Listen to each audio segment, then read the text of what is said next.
It is time we slowly start getting into penetration testing process. For now, we didn't yet perform any hacking, but we're getting there. It is important we get the basics first and that we know why we do everything. And trust me, later in the course, we will be doing some serious stuff, and everything will make sense because we covered all the basics first and we didn't just jump into something without any preparation. So in this video, we will be briefly talking about stages of penetration test. How does it go? In which order do we perform the steps, and which steps are crucial? For now on, we got our virtual lab set up. We installed Kali Linux, and all the tools that hackers use are now available for us in our machine. We also performed some configuration to it to get it full screen, as well as perform setup for internet connection. From now, the basic steps that we're going to do is we will use our Kali Linux machine to scan and attack different machines, networks, websites, and accounts. But how are we going to do that? Do we just magically attack it? And do we just install virus on their machine somehow? And if so, how do we do that? What about Trojans, password cracking, or phishing? Is that what we do? Well, that is just a small portion of a penetration test. First thing, and most important thing before we even start a penetration test on a target is to figure out, do we have permission to attack this target? This is very important since you don't want to be attacking machines or target networks that you do not have permission to attack. It could be that client told me to only test one machine on the network and not the entire network. Therefore, I'm only allowed to test that one machine. Or it could be that our client has multiple networks and they only allowed us to test one of them. That means you should not go around and try to hack different machines on a different network. Now, these are only some of the examples, but what's important to get out of this is that always have permission to perform a penetration test. Trying to hack or hacking something that you're not allowed to hack could potentially get you into some serious trouble if you get caught. Now that we got that out of the way, let us finally talk about different stages of penetration testing. We already know that there are 5 of them, and the first one is reconnaissance or information gathering. Now, reconnaissance is the act of gathering information about your target to better plan out your attack. And this type of penetration testing is the only one that you can perform on any website or target that you want, since gathering information about something is not illegal. There are 2 ways that we can go about doing information gathering. Actively, by directly interacting with our target, or it can be done passively without interacting with the target.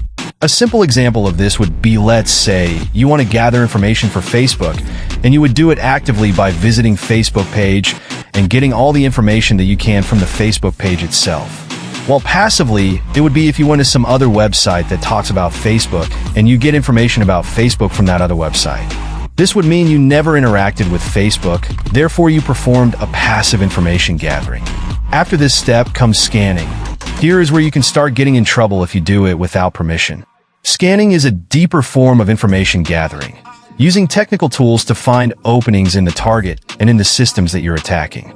These openings can be gateways, open ports, operating systems that the target runs, and so on and so on. In this step, we also perform vulnerability scanning, which is just searching for vulnerable software in the target system or network that could possibly be exploited. After information gathering and scanning comes third step, which is gaining access or so-called exploitation. And this is the step where we actually hack the target. We use information that we gathered in Phase 1 and Phase 2 to take control of any number of target devices. Gaining access of target devices allows us to steal data from their system or to use those devices to attack other devices on the same network. Usually after this step, you can consider penetration tests to be successful since you managed to gain access to a target system. However, this is not the last step of a penetration test. After exploitation comes maintaining access. This step, with the 5th step, is sometimes optional.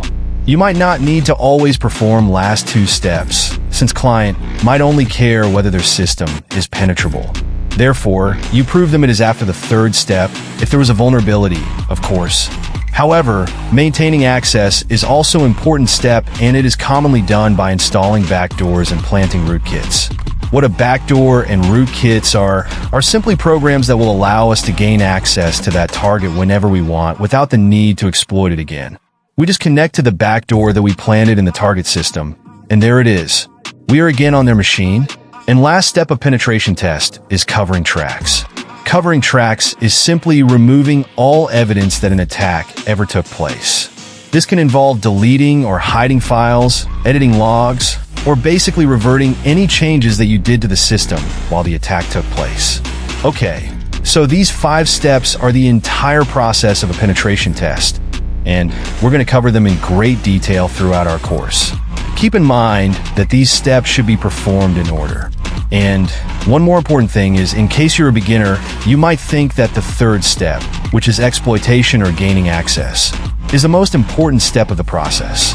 Even though it is very important and crucial, the most important steps are actually information gathering and scanning. It is in these 2 steps that we gather information about the target and discover vulnerabilities. So if you're not that good in gathering information, you might miss some things that could be used to gain access to the machine, therefore preventing you to find an actual vulnerability. So just keep that in mind. That information gathering is 70% of work. Okay, good. So we talked a little about these phases, but before we get to perform each one of these steps, we must first get a little familiar with our Kali Linux machine.